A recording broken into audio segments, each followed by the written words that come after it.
How to fix Farming Simulator 22 contracts not working on Windows. To fix Farming Simulator 22 contracts not working on Windows, try modifying the missions.xml. Possible location, documents My Games Farming Simulator 2022 relevant save game folder, like this, int, use notepad to open that missions.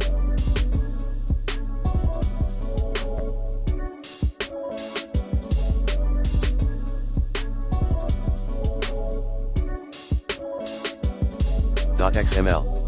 File. 1. Locate any active ID harvest.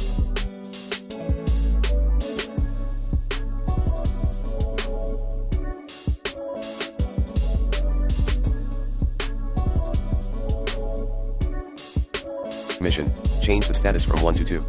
2. Under success change false to true.